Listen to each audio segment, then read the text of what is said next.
ஏய், டாக்டர் கிட்ட வான் கூப்பிட்டப்போ உடனே வந்துட்டியா? பிரச்சனை பண்ணி சண்டை போட்டு தானே கூட்டிட்டு வந்தேன். இங்க வந்தும் கூட நான் ஏதோ தப்பு பண்ண மாதிரி பேசிட்டு இருக்க.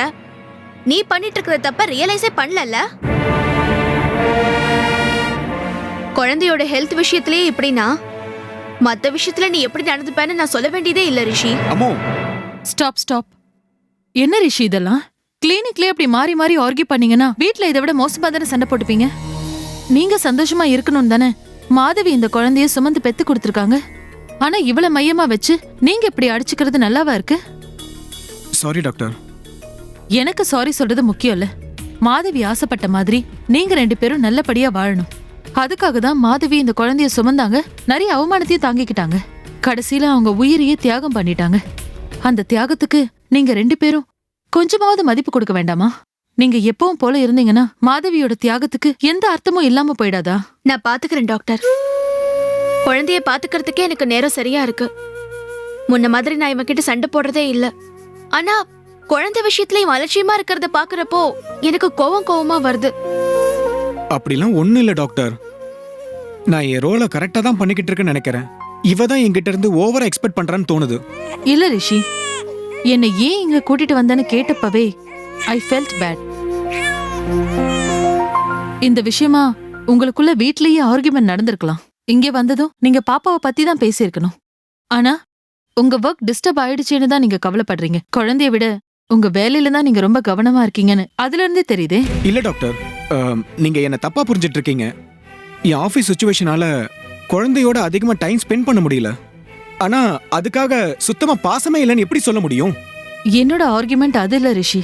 பெரியத்தையும் அக்கறையும் உள்ளுக்குள்ளேயே வச்சிருக்கிறதுல எந்த யூஸும் இல்லைன்னு தான் சொல்ல வரேன். இந்த மாதிரி சமயத்திலேயாவது வெளிப்படையா அதை எக்ஸ்பிரஸ் பண்ணுங்க. குழந்தைய வளர்க்கறது பாத்துக்கிறதெல்லாம் அம்மாவோட ரெஸ்பான்சிபிலிட்டி அண்ட் டியூட்டி. தேவையானது வாங்கி கொடுக்கறது மட்டும்தான் எங்க டியூட்டின்னு எல்லா ஜென்ஸும் நினைக்கிறாங்க. அது ரொம்ப தப்பான கான்செப்ட். குழந்தைய வளர்க்கறதுல உங்களுக்கும் ஈக்குவல் ரெஸ்பான்சிபிலிட்டி இருக்கு. அதை உங்களால மறுக்க முடியாது. உங்களுக்கு டைம் கிடைக்கிறப்போ பாப்பாவோட விளையாடுங்க. இவளை கூட்டிட்டு வெளியில போங்க. பாட்டு பாடி தூங்க வைங்க. உங்களுக்கும் பாப்பாக்கும் நடுவுல ஒரு எமோஷனல் அட்டாச்மெண்ட்டை கொண்டு வாங்க. எனக்கு டைம் இல்ல, பிஸியா இருக்குன்னு சொல்றதெல்லாம் நான் ஏத்துக்கவே மாட்டேன்.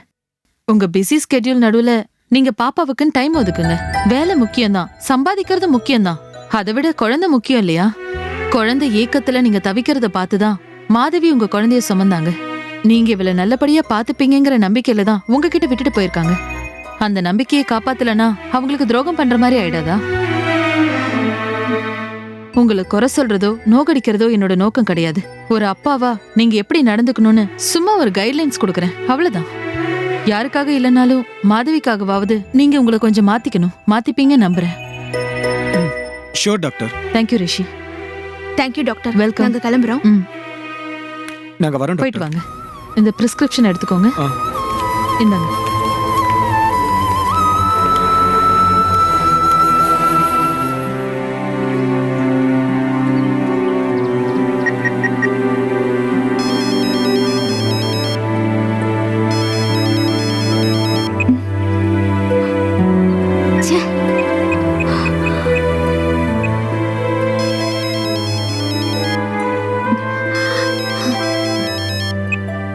ஹலோ. அறிவு கிட்ட கழுத, எங்கடி போய் தொலைஞ்ச? ஏன்டி இப்படி என் மானத்தை வாங்குற? என் மேல எதுக்குமா கோவப்படுற? நான் இந்த முடிவெடுத்ததுக்கு காரணமே நீதானே. வீட்டை விட்டு ஓடி போடின்னு நானாடி உன்னை அனுப்பி வச்சேன். நீ அனுப்பி வைக்கலமா, ஆனா அந்த சூழ்நிலையை நீதான் உருவாக்கி கொடுத்த. படிப்பை முடிச்சுட்டு கல்யாணம் பண்ணிக்கிறேன்னு நான் உன்கிட்ட எத்தனை தடவை சொல்லி பார்த்திருப்பேன். ஆனா இப்பவே கல்யாணம் பண்ணிக்க நீதான் பிடிவாதமா இருந்த. எனக்கு வேற வழி தெரியல. நான் உன்னை பெத்தபடி நான் என்ன சொல்றேனோ அதைத்தான் நீ கேட்கணும். உன் இஷ்டத்துக்கெல்லாம் என்னால ஆட முடியாது. அதேதாம்மா நானும் சொல்றேன். எனக்கு 20 வயசாயிடுச்சு. என் வாழ்க்கையை தீர்மானிக்கிற உரிமையும் தெளிவும் எனக்கு நிறைய இருக்கு. உன் ஆசைப்படி உன் வாழ்க்கையை நீ வாழ்ந்துக்கோ. ஆனா நான் இதைத்தான் செய்யணும், இப்படிதான் வாழணும்னு நீ எனக்கு ஆர்டர் போடாத. பெத்தவளா இருந்தாலும் உனக்கு அந்த அதிகாரம் கிடையாது. ஏண்டி கிடையாது? இத்தனை வருஷமா நான் தான் உன்னை வளர்த்து ஆளாக்கி இருக்கிறேன். போட்டுக்கிற ட்ரெஸ்ல இருந்து இப்ப படிக்கிற படிப்பு வரைக்கும் எல்லாத்தையும் நான் தான் உனக்கு கொடுத்திருக்கேன். செஞ்சது சொல்லி கட்டுறது அசிங்கம்மா. வேணும்னா இது வரைக்கும் நீ எனக்கு எவ்வளவு செலவு பண்ணிருக்கேன்னு பில் போட்டு கொடு. வேலைக்கு போனதுக்கு அப்புறம் அதெல்லாம் நான் கொஞ்சம் கொஞ்சமா செட்டில் பண்ணிடுறேன். பேசுவடி பேசுவ. உன் அப்பா பிரிஞ்சு போனதுக்கு அப்புறம் உன்னை வீட்டுக்குள்ளே வச்சு பூட்டி வச்சிருக்கணும். போனா போதுன்னு உன்னை காலேஜுக்கு அனுப்பி படிக்க வச்சேன் பாரு. எனக்கு இது தேவைதாண்டி. அதுக்கும் சேர்த்துதாம்மா உன்கிட்ட பில் கேக்குறேன். பூஜா, சும்மா கத்தாதம்மா. இப்போ உனக்கு என்ன வேணும்? எதுக்கு எனக்கு ஃபோன் பண்ண? நீ உடனே நம்ம வீட்டுக்கு திரும்பி வரணும். நான் சொல்ற மாப்பிள்ளைய நீ கல்யாணம் பண்ணிக்கணும். அது இந்த ஜென்மத்துல நடக்காது. ஏண்டி என் நிலைமையை புரிஞ்சுக்கவே மாட்டேங்கிற? என் மானம் மரியாதை போறத பத்தி உனக்கு எந்த கவலையும் இல்லையா? மாப்பிள்ளை வீட்டுக்காரங்க கேட்டா நான் என்னடி பதில் சொல்வேன்? முதல்ல பார்த்த மாப்பிள்ளை வீட்டுக்கு என்ன பதில் சொன்னியோ அதே பதில இங்கேயே சொல்லு. உனக்கு ஒன்னும் இது புதுசு இல்லையே. பூஜா, இப்ப நான் உனக்கு பேசி முடிச்சிருக்கிறது அசிஸ்டன்ட் கமிஷனரோட பையன்டி. இந்த கல்யாணம் மட்டும் ஒழுங்கா நடக்கலனா அவர் நம்ம 2 பேரும் சும்மா விட மாட்டாருடி. இந்த மிரட்டலுக்கெல்லாம் பயப்படுறாள் நான் கிடையாது. என் முடிவு என்னன்னு நான் தெளிவா சொல்லிட்டேன்.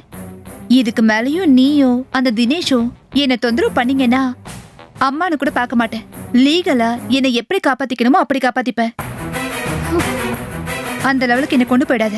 பூஜா, பெத்தவளோட வயிற்றுல கொட்டிக்கிட்டா நீ நல்லாவே இருக்க மாட்டேடி. உன் வாழ்க்கை விளங்காம போயிடும், ஞாபகம் வச்சுக்க. தேங்க்ஸ்மா. உன்னோட சாபத்தையே நான் வாழ்த்துக்களா எடுத்துக்கிறேன். பூஜா, ஏய் பூஜா, பூஜா. இப்ப என்ன பண்றது இவள?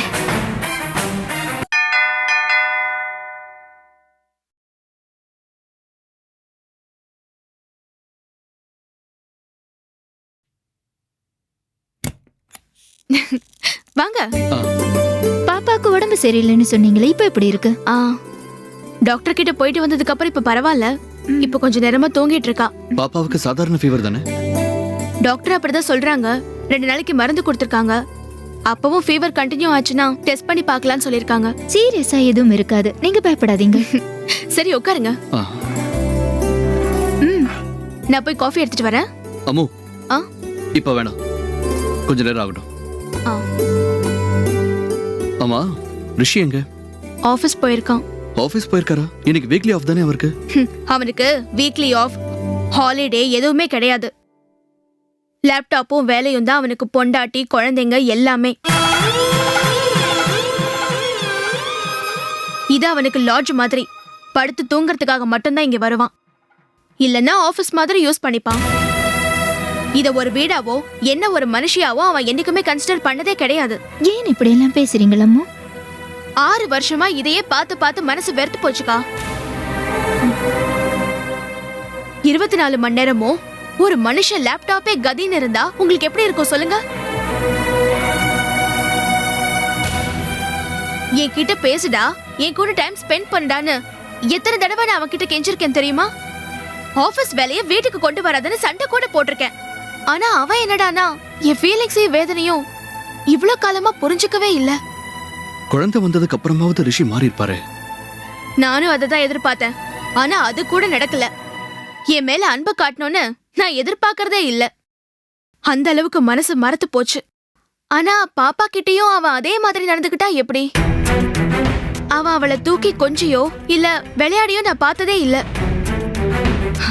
முன்ன பின்ன தெரியாத குழந்தை பக்கத்துல இருந்தாலே நமக்கெல்லாம் அள்ளி எடுத்து கொஞ்சணும்னு தோணும். ஆனா சொந்த குழந்தை அழுதா கூட மண்ணு மாதிரி லேப்டாப்பையே பார்த்துட்டு உட்காந்துட்டு இருக்கான். வர ஆத்திரத்துல அதை அப்படியே உடைச்சு போட்டுடலாமான்னு தோணுது. உங்களுக்குள்ள டேர்ம் சரியில்லைங்கிறதுனால ரிஷி விலகல நடந்துக்கிறாரு எனக்கு புரியுது. ஆனா பாப்பா விஷயத்துல அப்படி இருக்க மாட்டாரு. அப்ப நான் பொய் சொல்றேன்னு சொல்றீங்களா? இல்லம்மா, அவர் அப்படி இருக்கிறதுக்கு என்ன காரணம்னு தான் கேக்குறேன். அதான் எனக்கும் புரியல. காலையில கூட டாக்டர் கிட்ட போறதுக்காக அவனை கூப்பிட்டேன். ஏதோ ப்ராஜெக்ட் முடிக்கணும், நீயே போயிட்டு வர அக்கறையே இல்லாம சொல்றான். சண்டை போட்டு அவனை எழுதிட்டு போனேன் தெரியுமா? எவ்வளவு பெரிய விஷயமா இருந்தாலும் சரி பாப்பாவுக்கு தானே முக்கியத்துவம் கொடுக்கணும். ஆனா பாப்பாவை விட வேலைதான் முக்கியம்னு உட்காந்துட்டு இருந்தானா அவன்லாம் என்ன மனுஷங்கா? அவரு வேலையில பிஸியா இருக்காருண்டா, விட்டுற வேண்டியதானே அம்மு? அப்படி எல்லா விஷயத்திலயும் விட்டு கொடுத்துதான் அவன் உணர்ச்சியே இல்லாத ஜடம் மாதிரி ஆயிட்டான். எனக்கும் பாப்பாவுக்கும் என்ன ஆனாலும் அவன் கவலைப்படுறதா இல்ல. யாருக்காவது ரோட்ல அடிபட்டா வேடிக்கை பார்த்துட்டு போற மாதிரிதான் அவன் எல்லா விஷயத்திலயும் நடந்துக்கிறான்கா. பாப்பாவுக்கு விவரம் புரியாதுங்கிறதுனால இப்ப பிரச்சனை இல்ல. ஆனா அவ வளர வளர அப்பா பாசத்துக்காக அவ ஏங்கி போயிட மாட்டாளா? அவளை இப்படியே கண்டுக்காம இருந்தானா அதுவே அவ மனச பாதிச்சிராதா? அம்மு,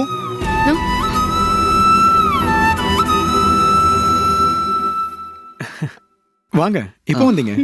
இப்பதான் வந்தோம் ரிஷி. பாப்பாவுக்கு உடம்பு சரியில்லைன்னு அம்மு சொன்னா, அதான் பாத்துட்டு போலாண்டு வந்தோம். நார்மல் ஃபீவர் தான், நத்திங் டு வெரி. அம்முதா ரொம்ப பயந்துட்டா. ஆ, பேசிட்டு இருங்க, நான் காஃபி எடுத்துட்டு வரேன். வாங்கக்கா.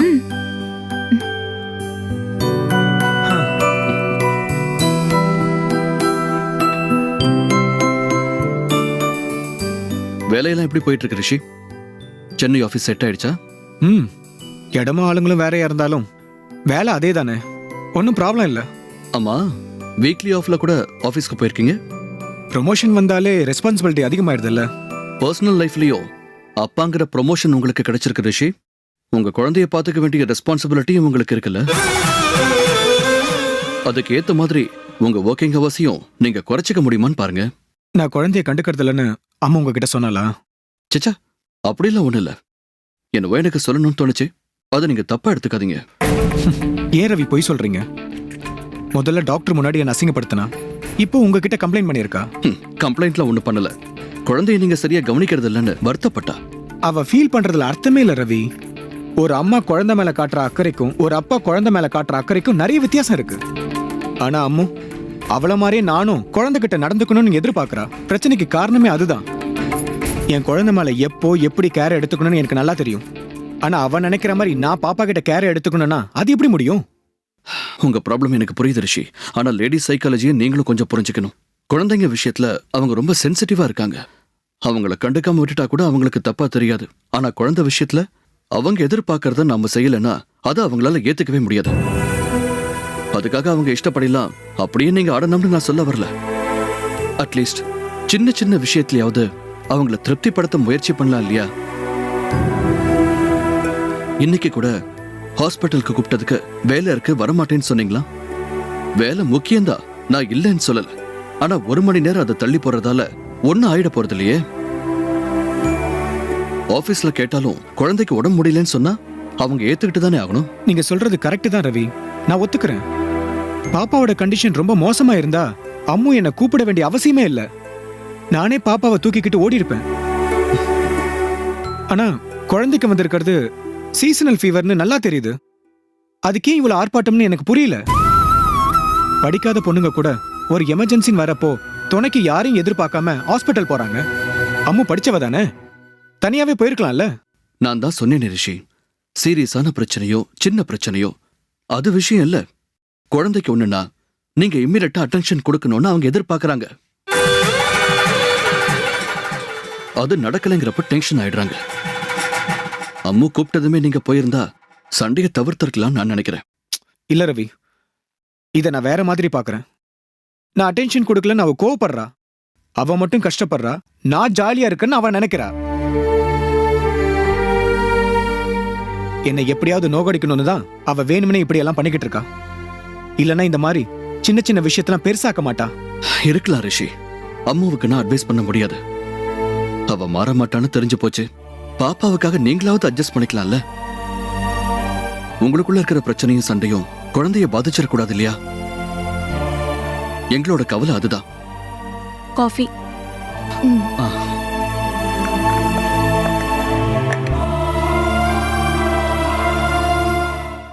வர வெள்ளிக்கிழமை நாள் நல்லா இருக்கு. ம், அன்னைக்கு தொட்டில்ல போட்டு பாப்பாவுக்கு பேர் வைக்கலான்னு இருக்கோம். நீங்களும் கீர்த்தனா அக்காவும் அவசியமா வரணும். பேர் என்னன்னு செலக்ட் பண்ணிட்டீங்களா? மாதவி.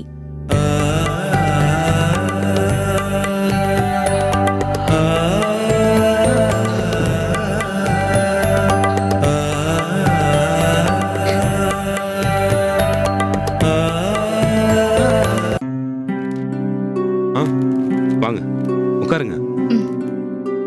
பூஜாவை பத்தி ஏதாவது தகவல் கிடைச்சதா சம்பந்தி? இல்லைங்க, எந்த தகவலும் கிடைக்கல.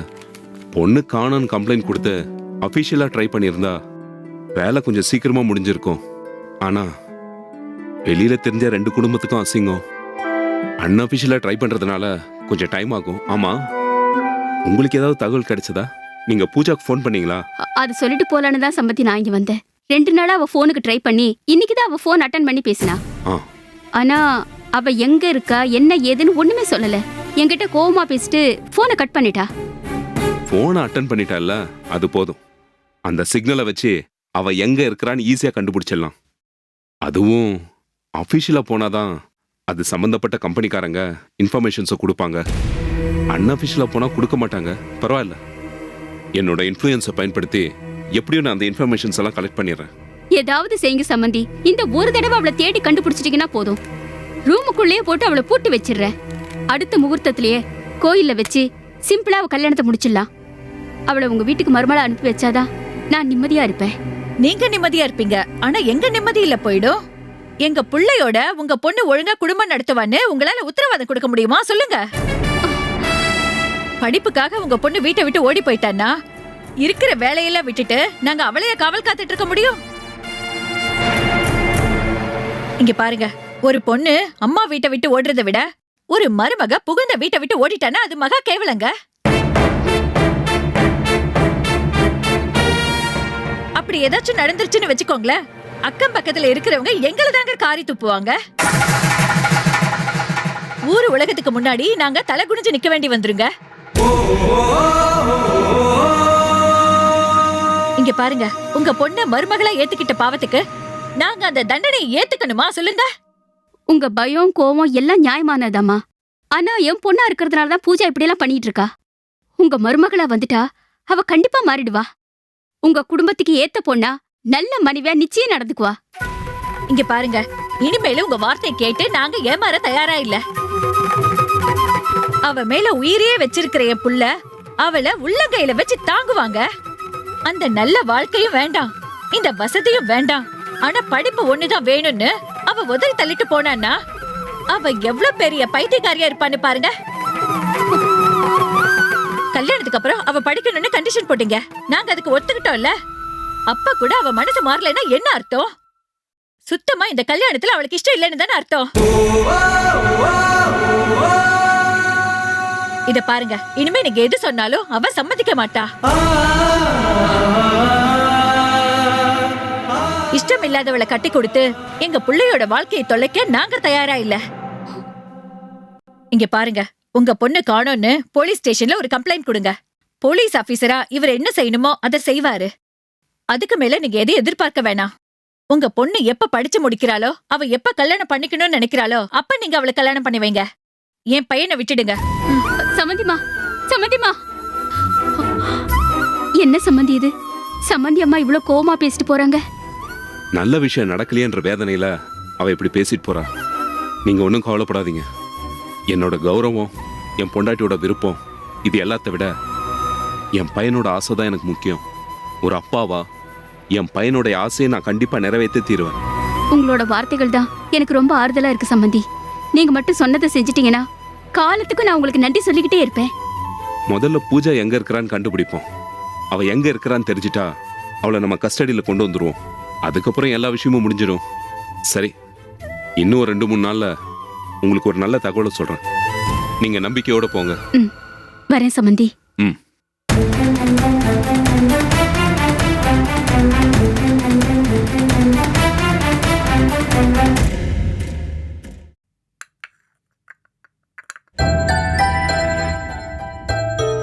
ஜூஸ் குடிங்க.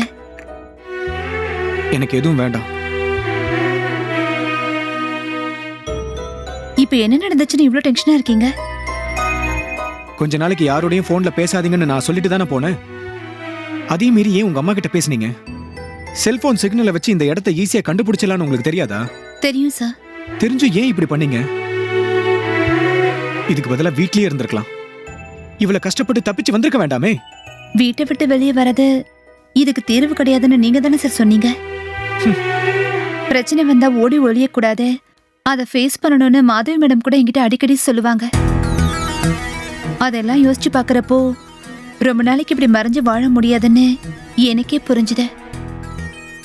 அதான் பிரச்சனையை நேருக்கு நேரா ஃபேஸ் பண்ணிடலாங்கிற முடிவுக்கு வந்துட்டேன்.